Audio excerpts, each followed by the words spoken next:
Hi అందరికీ. ఎన్నిసార్లు తిన్నా, ఎన్ని రకాలుగా చేసినా చికెన్ ఫ్రై అనేది బోర్ కొట్టదు కదా!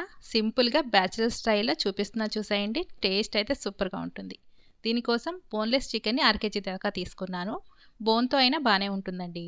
దీన్ని శుభ్రం చేసేసుకున్నాక దీంట్లో పావు టేబుల్ స్పూన్ పసుపు, హాఫ్ టేబుల్ స్పూన్ దాకా సాల్ట్‌ని వేసుకొని, ఈ మిశ్రమాన్ని మిక్స్ చేసేసుకొని దీన్ని ఒక 10 నిమిషాల పాటు పక్కన పెట్టేసేసుకోండి. స్టవ్ వెలిగించుకొని ఒక మందపాటి కడాయిలో 3-4 టేబుల్ స్పూన్ల నూనెని వేసుకోండి. దీంట్లోనే 2 లవంగాలు, 2 యాలకులు, 2 ఇంచుల దాల్చిన చెక్క వేసేసుకొని, దీంట్లోనే సన్నగా తరిగి పెట్టుకున్న 4, 5 పచ్చిమిరపకాయలు వేసేసుకోండి. దీంట్లో 1 టేబుల్ స్పూన్ దాకా అల్లం వెల్లుల్లి పేస్ట్ వేసుకొని, అల్లం వెల్లుల్లి పేస్ట్ పచ్చివాసన పోయేంత వరకు ఫ్రై చేసుకోవాలి. చూడ్డానికి మనకి ఈ విధంగా ఉంటుందండి.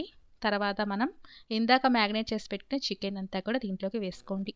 చికెన్ పీసెస్ అన్నీ కూడా ఎప్పుడూ కూడా చిన్న ముక్కలుగా కట్ చేసుకోండి. అప్పుడే మనకి చికెన్ అనేది పర్ఫెక్ట్‌గా లోపల వరకు మసాలా వెళ్ళి టేస్టీగా ఉంటాయి. లావు ముక్కలైతే అసలు మసాలా లోపల దాకా పట్టదండి.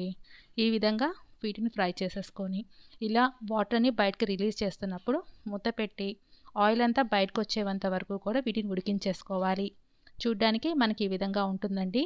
కొంచెం చికెన్ కూడా కలర్ అనేది చేంజ్ అయిపోయిద్ది. చికెన్ కూడా చక్కగా ఉడికిపోయి ఉంటుంది. చూడ్డానికి ఈ విధంగా ఉంటుందండి. చికెన్ అనేది చాలా సాఫ్ట్‌గా, జ్యూసీగా తయారవుతుంది. ఇదే మనకి పర్ఫెక్ట్ కన్సిస్టెన్సీ అండి. దీంట్లోనే 1 టేబుల్ స్పూన్ దాకా కారాన్ని వేసుకోండి. కారం అనేది మన టేస్ట్ తగ్గట్టు అడ్జస్ట్ చేసేసుకోవడమే. దీంట్లోనే హాఫ్ టేబుల్ స్పూన్ దాకా సాల్ట్ అనేది మనం ఇందాకే యూజ్ చేసాం కాబట్టి సాల్ట్ తగ్గించే వేసుకోండి.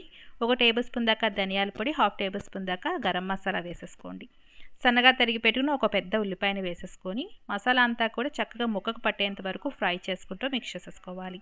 చూడండి, మనకి ఇలా దగ్గర పడే కొద్దీ మనకి మసాలా అంతా కూడా ముక్కకు పట్టేసి ఈ విధంగా తయారైందండి. దీంట్లోనే ఒక 10 దాకా జీడిపప్పు పలుకులు వేసుకోండి.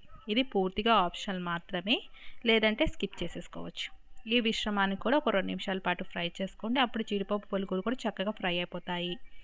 ఫైనల్‌గా దీంట్లో సన్నగా తరిగి పెట్టుకున్న కొత్తిమీర మరియు పుదీనాని వేసుకోండి. దీన్ని అంతా మిక్స్ చేసేసుకొని స్టవ్ అనేది ఆఫ్ చేసేసుకోవచ్చు. చూస్తుంటేనే నోరూరిపోతుంది కదా! జ్యూసీగా ముక్క అనేది చాలా చాలా బాగుంటుందండి. సింపుల్‌గా ఎప్పుడైనా ఇంటికి చుట్టాలు వచ్చినప్పుడు కానీ, పిల్లలు ఎప్పుడైనా స్పెషల్‌గా చేయాలన్నప్పుడు కానీ ఈ విధంగా చేసి పెట్టండి. సింపుల్‌గా అయిపోతుంది. టేస్టీగా కూడా ఉంటుందండి. ఈ వీడియో చూసి మీరు కూడా ఇంట్లో కనుక ప్రిపేర్ చేస్తున్నట్లయితే ఎలా వచ్చిందనేది తప్పకుండా కామెంట్ రూపాన్ని తెలియచేయండి. మరెన్నో టేస్టీ అండ్ క్విక్ రెసిపీస్ కోసం నా ఛానల్‌ని చూస్తూ ఉండండి. నచ్చితే కనుక ఒక లైక్ చేసి, సబ్స్క్రైబ్ చేసి, షేర్ చేయండి.